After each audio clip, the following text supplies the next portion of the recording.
The day my ex-wife served me with papers, I was sitting in the garage of the house I had paid for, fixing a toy train for my son's birthday. I had grease on my hands and a smile on my face because I was thinking about how his eyes would light up when he saw it. That's the last time I remember feeling hopeful about anything related to my family. She handed me the envelope like it was a grocery list. No trembling hands, no tears, nothing. Just a flat look that said she'd been planning this for months. Maybe longer. When I opened it and saw the words petition for divorce and request for sole custody, I actually laughed. Not because it was funny, but because my brain couldn't process what I was reading. I thought maybe it was a mistake. A cruel joke. Some kind of legal formality that meant nothing. Then she spoke. "You'll never see them again. I'll make sure of it." I remember setting down the train, wiping my hands on my jeans, and standing up slowly. I was 6'2" and she was 5'4", but in that moment, she looked like a giant. Not because she was intimidating, but because she was so certain. So calm. So completely in control. "You don't mean that," I said. "Watch me." She walked back into the house like she hadn't just detonated a bomb in my chest. I followed her, still holding the papers, still trying to find the part of this that made sense. My daughter Lily was in the kitchen, doing her homework. She was 8 years old and she looked up at me with those big brown eyes that were exactly like her mother's, except kinder. So much kinder. "Daddy, why is your face red?" I didn't even know I was upset. I couldn't feel my face. I couldn't feel anything except this hollow ache in my ribs where my heart used to be. "Everything's fine, sweetheart. Daddy just needs to talk to mommy for a minute." My ex-wife's name is Vanessa. We'd been married for 12 years. I met her when I was 24 and she was 22.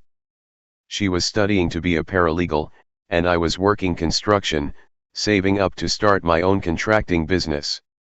She was beautiful, sharp, ambitious. Everyone said I was lucky to have her. I thought I was too. I spent the first 10 years of our marriage building everything. The business, the house, the life. She stayed home with the kids after Lily was born, and I never complained about being the sole provider. That was the deal. That was what I signed up for. I worked 60, sometimes 70-hour weeks so she could be there for every school play, every doctor's appointment, every little moment I missed because I was on a job site. I didn't resent it. I actually felt proud. I was doing what a man was supposed to do. Provide. Protect. Build something that would last. My son Charlie was born 3 years after Lily.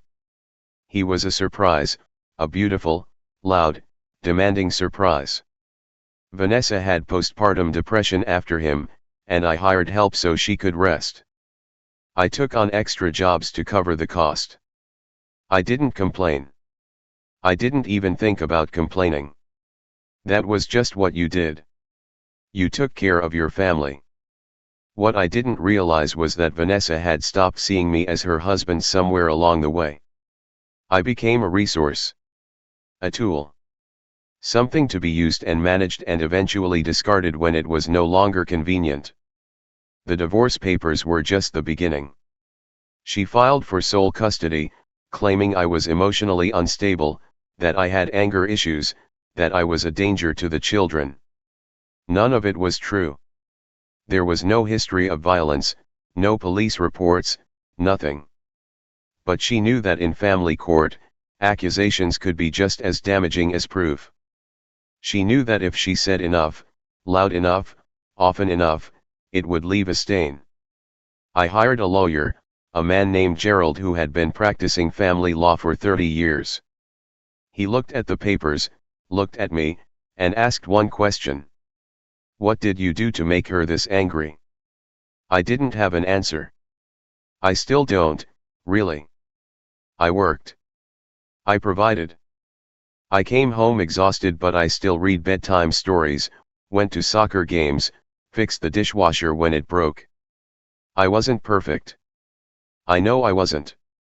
I missed things. I was tired. But I was never cruel. I never raised my voice in anger. I never, ever hurt my children. But somehow, that wasn't enough. Or maybe it was too much.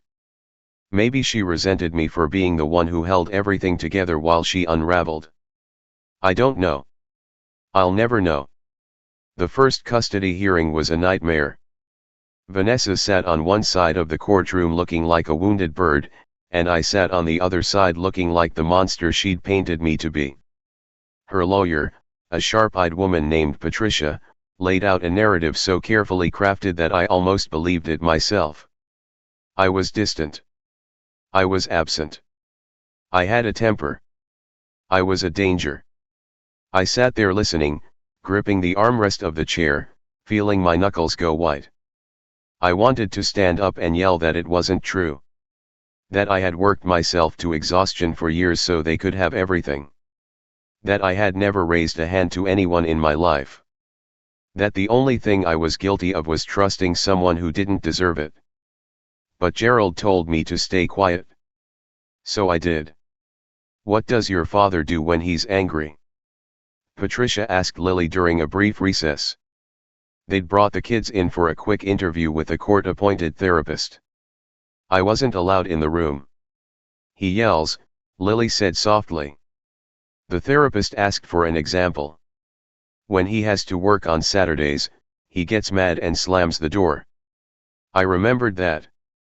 I remembered slamming the front door after a client backed out of a contract and I'd lost 2 months of work. I remembered being so frustrated that I punched the steering wheel on the drive home.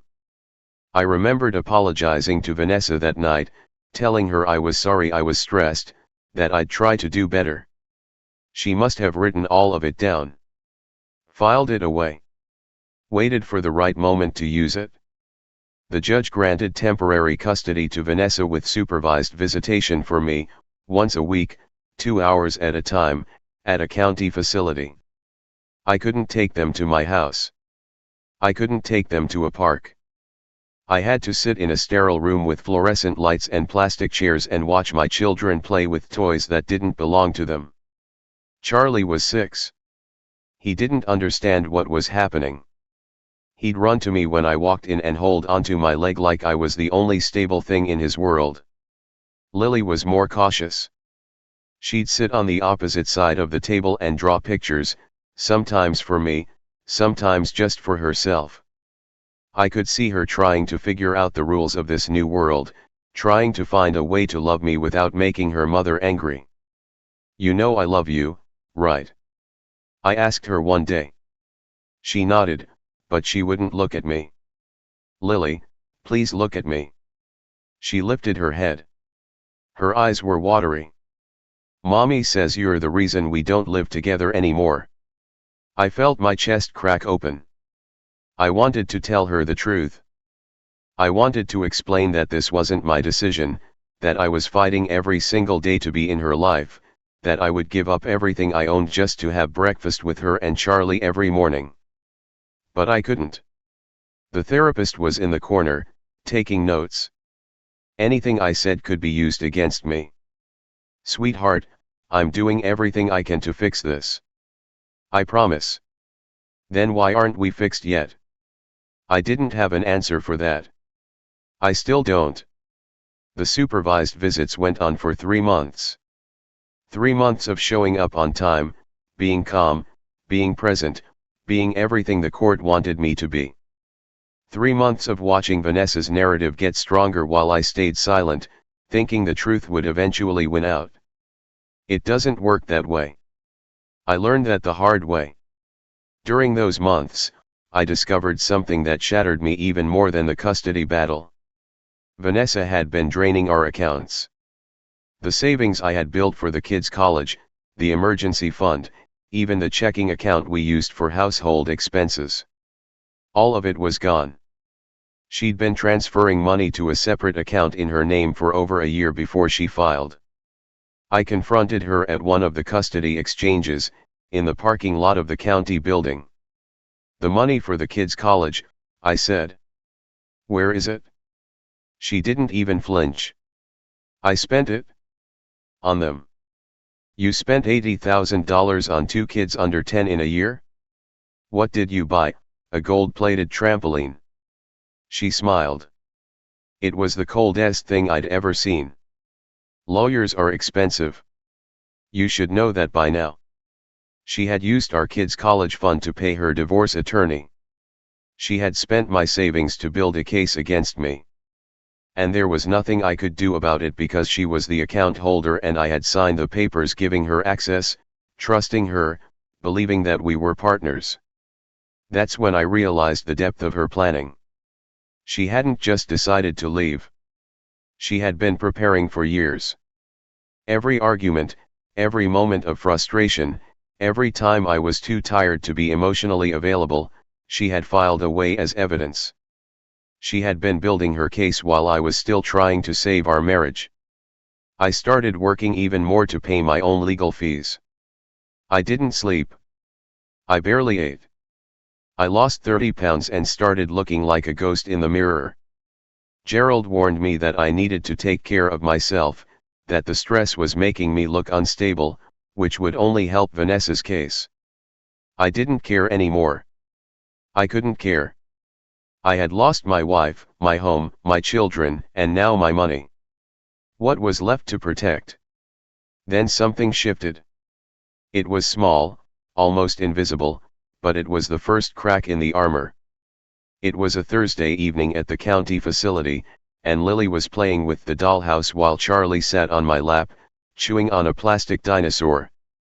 The therapist had stepped out for a moment to take a phone call, and for the first time, we were alone. "Lily, can I ask you something?" She looked up, wary. "Has Mommy said anything about why we can't see each other more?" Lily put down the doll. She looked at the door, then back at me. "She says you don't want to see us." "That's not true, baby. That's not true at all. I want to see you every single day." "Then why don't you?" My throat closed up. I had to fight to speak. "The court says I can't." "I'm trying to change that. I promise you, I'm trying." She studied me for a long moment. I could see her trying to decide whether to believe me, trying to sort through all the conflicting information she was getting from every direction. "Daddy." "Yeah, sweetheart. I don't want to live with Mommy anymore." My heart stopped. "What do you mean?" She looked at the door again. When she spoke, her voice was barely above a whisper. "She gets really mad sometimes." "At me?" "At Charlie. She yells. She says we're the reason she's sad. And when we cry, she says we're trying to make her feel worse." I couldn't breathe. I felt like someone had reached into my chest and pulled out my lungs. "Does she ever hurt you?" Lily shook her head quickly. "Too quickly."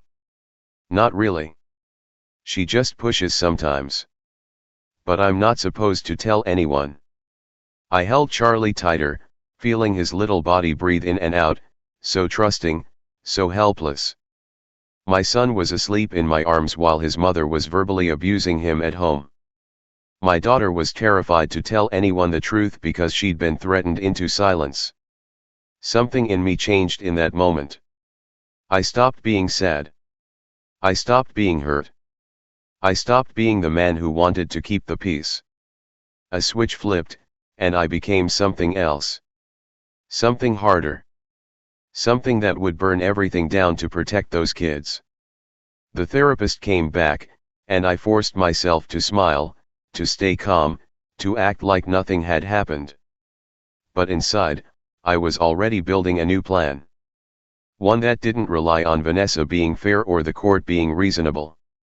One that would prove the truth in a way nobody could ignore. I went home that night and started gathering evidence. Everything I could find. Receipts, text messages, emails, voicemails. I scoured my phone history, my email accounts, Old tax records. I found messages where Vanessa threatened to take the kids away, where she admitted to lying to the therapist, where she cursed me out for not agreeing to a settlement that gave her everything. I hired a private investigator, a retired police officer named Ray. He was expensive, but I didn't care. I sold the car I'd been driving for 8 years. I sold everything I had of value. I would have sold my blood if it meant getting my kids back. Ray was good. Better than good. He found out that Vanessa had been lying about her income, hiding money from the state, and that she had a history of mental health issues she'd never disclosed to the court. She'd been hospitalized for depression twice before we got married. I didn't even know. She'd never told me. But what really broke her case was the evidence of manipulation. Ray found records showing that she'd been coaching the kids on what to say to the therapist. She'd been practicing with them, rehearsing answers that made me look bad. There were recordings, hidden camera footage from her own house that showed her screaming at Lily and Charlie when she thought no one was listening. Neighbors had complained about the noise. Police had been called once, though no charges were filed. I filed a motion for emergency custody, backed by everything Ray had found. The evidence was overwhelming, but I knew it wouldn't be enough on its own. I needed something that no judge could ignore. Something that would make the truth undeniable. That's when I made my move. The day of the final hearing, I was prepared. Gerald had all the evidence laid out, organized, and ready to present. Vanessa walked in looking confident, her lawyer Patricia at her side, both of them convinced they had this locked down. What they didn't know was that I had one more piece of evidence that couldn't be packaged into a file or submitted on paper. One witness that would break their narrative completely. When the judge called for testimony, I asked to speak. Your Honor, I said, I'd like to request that my daughter be allowed to speak directly to you, without a therapist, without her mother present, without any coaching. Patricia objected immediately.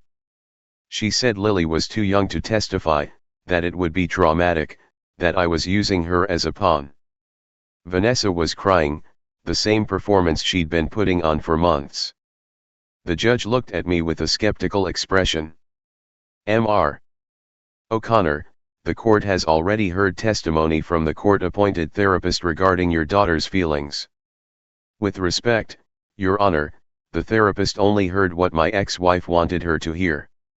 My daughter has been coached, threatened, and manipulated for months. I have evidence of that. But I'd rather let her speak for herself. The judge considered it. I held my breath. Very well. But I will not allow cross-examination. She's 8 years old.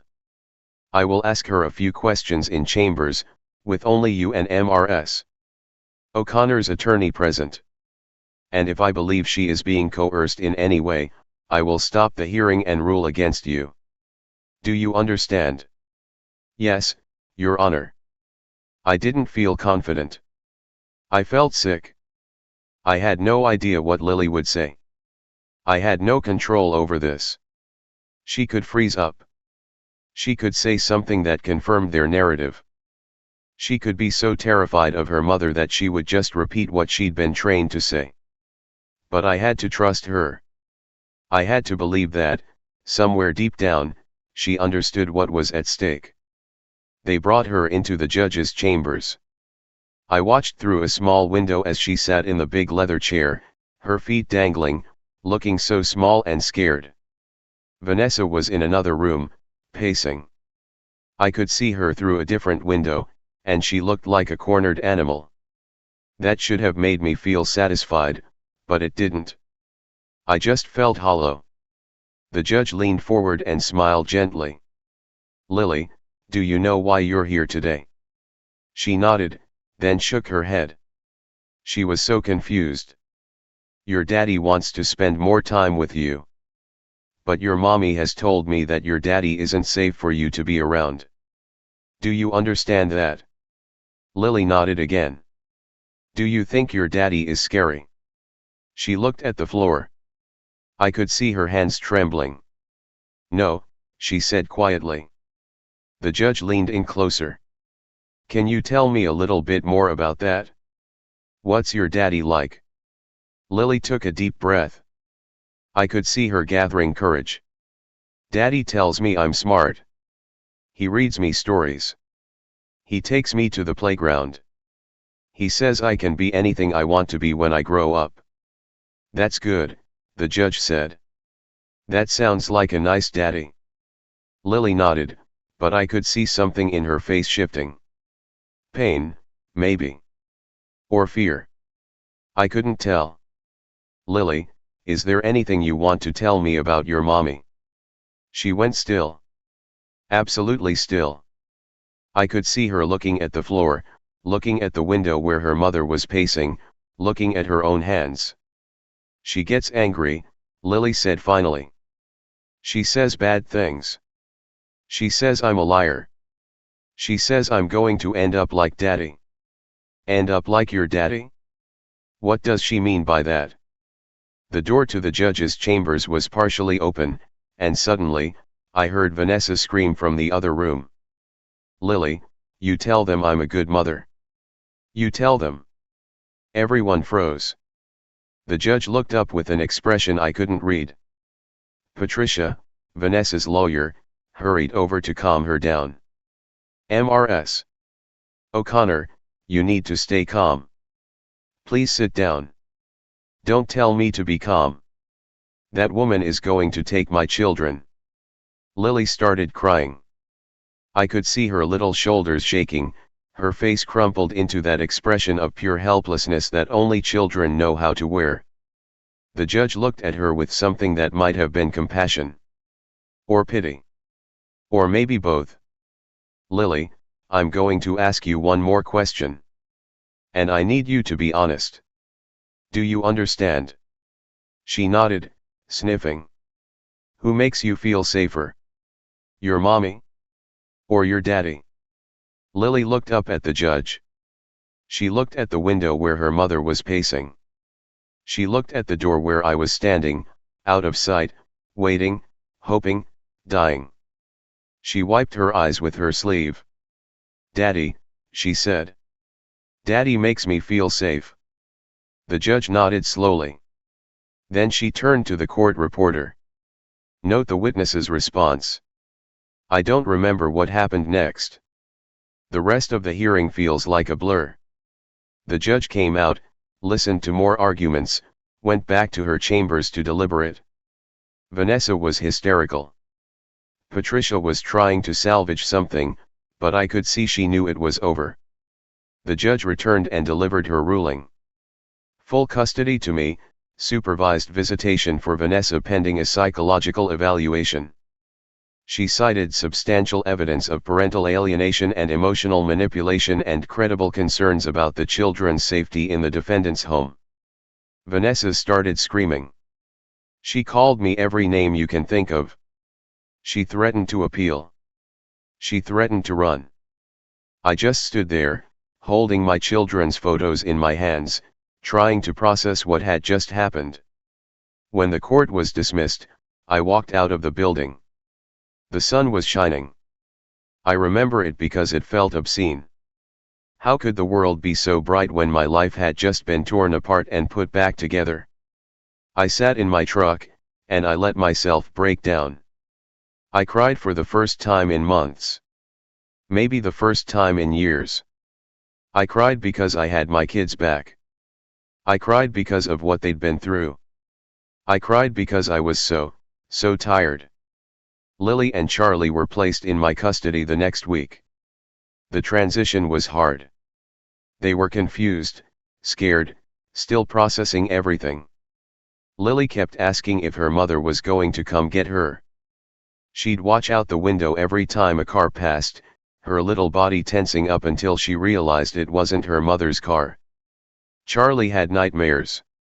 He'd wake up screaming, wet with sweat, crying for his mommy. I'd sit in his room and rub his back until he fell asleep again. Sometimes I'd hold him while he cried, and I'd cry too. We were all learning how to live again. I took leave from work. I couldn't handle a job site with everything else going on. The business suffered. I lost clients, lost money. But I didn't care. I had something more important to focus on. The therapy sessions were brutal at first. Lily revealed things that broke my heart. Things that Vanessa had said to her, ways she'd been threatened, times she'd been left alone for hours. Charlie started having panic attacks at school. I had to pull him out for a few weeks while we sorted things out. But slowly, they started to heal. Lily started drawing again. Happy pictures, with sunshine and flowers and us all together. Charlie stopped waking up in the middle of the night. He'd come into my bed sometimes, but he wasn't afraid anymore. He was just looking for comfort. I sold the house. I couldn't afford to keep it, and I didn't want to. Too many memories, most of them bad. We moved to a smaller place, a 3-bedroom rental in a quiet neighborhood with a decent school district. It wasn't fancy, but it was safe. It was ours. Vanessa appealed the custody ruling 3 times. She lost every time. Her lawyer eventually dropped her as a client. She went through 2 more lawyers, burning through what little money she had left. Eventually, she stopped fighting. I don't know what happened to her after that. I don't want to know. What I do know is that Lily and Charlie are thriving. Lily's in middle school now, and she's a straight A student. She writes poetry that brings tears to my eyes. She's kind and smart and so much stronger than she knows. Charlie is a star athlete, soccer and basketball, all the things I never had the time to do when I was his age. He's loud and messy and wonderful. And me? I'm still figuring it out. I'm still trying to be the dad they deserve. Some days I feel like I'm doing everything wrong. Some days I feel like I'm so exhausted I could collapse. But then I see them smile, or hear them laugh, or get a hug without asking for one, and I know it's all worth it. I don't have a lot of money. The custody battle wiped me out. But I have my kids. I have their trust. I have their love. And that's more than Vanessa ever gave them. Sometimes I think about that day in the garage, fixing Charlie's toy train. I think about how different my life was then. How I thought I knew what love was, what family was, what loyalty meant. I was naive. I was trusting. I was the kind of man who believed in happy endings. That man is gone. I'm something else now. Something harder, maybe. Something that knows how easily people can turn on you, how quickly the people you love can become strangers, how fragile everything is. But I'm also someone who knows that when the worst happens, you can survive it. You can rebuild. You can find meaning in the ashes. Lily told me something a few months ago that I'll never forget. "Dad," she said, "remember when I had to talk to the judge?" "Yeah, sweetheart. I remember. I was so scared. I thought Mommy was going to be so mad at me. But I told the truth because I knew you'd protect me. I felt my eyes sting. I will always protect you, Lily. No matter what." She hugged me, hard, her little arms wrapping around my neck. "I know," she said. "That's why I told the truth." She doesn't know what that moment meant to me. How close I came to losing everything. How many nights I spent lying awake, wondering if I would ever see her again. How many times I wanted to just give up, to let Vanessa win because I was too tired to fight anymore. But I didn't. I kept fighting. Because that's what fathers do. Not for themselves. For their kids. My ex-wife said I'd never see my children again. She said it with such certainty, such conviction, that I almost believed her. But she was wrong. She was so wrong. The judge heard my daughter speak. And the truth set us all free. That was a few years ago now. A lot has changed. I started a new business, smaller this time, but more focused. I get to work from home a lot, which means I'm there when the kids get off the bus. I'm there for homework, for dinner, for the little moments that I missed for so long. Vanessa is out of the picture completely. She tried to make contact a few times, sending letters, leaving voicemails. But the kids weren't ready, and honestly, neither was I. She was never a mother to them. She was a jailer, a manipulator, a woman who saw her children as weapons to use against me. I know that sounds harsh. I know there are people who would say I should be more forgiving, that I should consider what she went through, that maybe she was just as broken as I was. And maybe she was. But that doesn't excuse what she did to our children. That doesn't erase the trauma she caused. Forgiveness isn't always possible. Sometimes the best you can do is move forward and never look back. Lily is almost 13 now.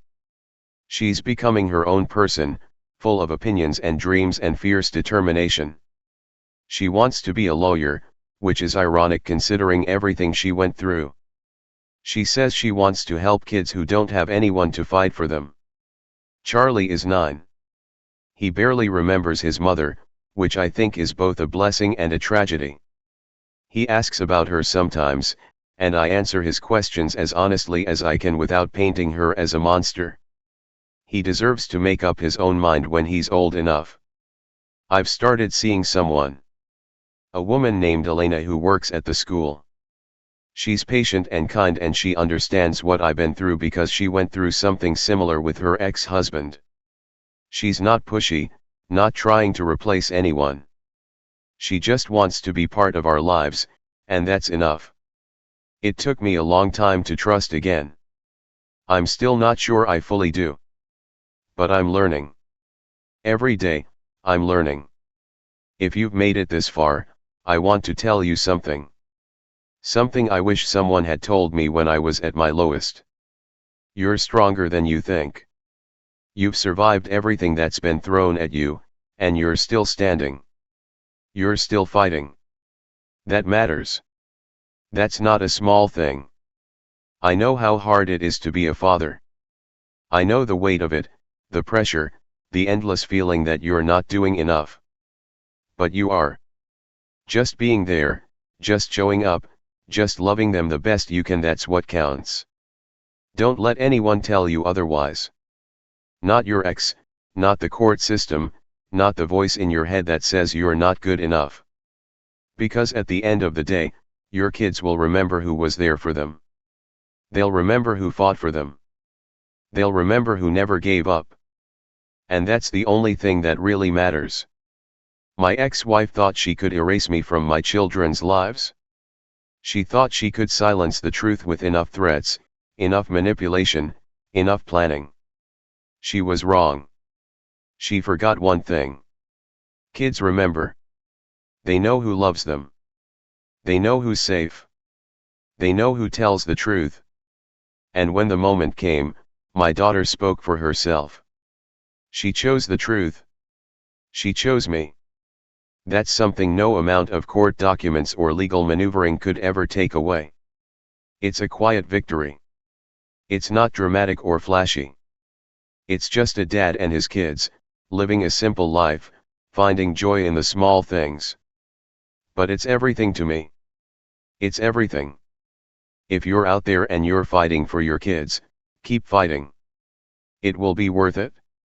I promise you. It will be worth it. The battle might be long. The nights might be dark. But there's a light at the end of the tunnel, and when you get there, you'll realize it was all worth it. I know because I've been there. I fought. I won. And I'm still winning, every single day that I get to see my children smile.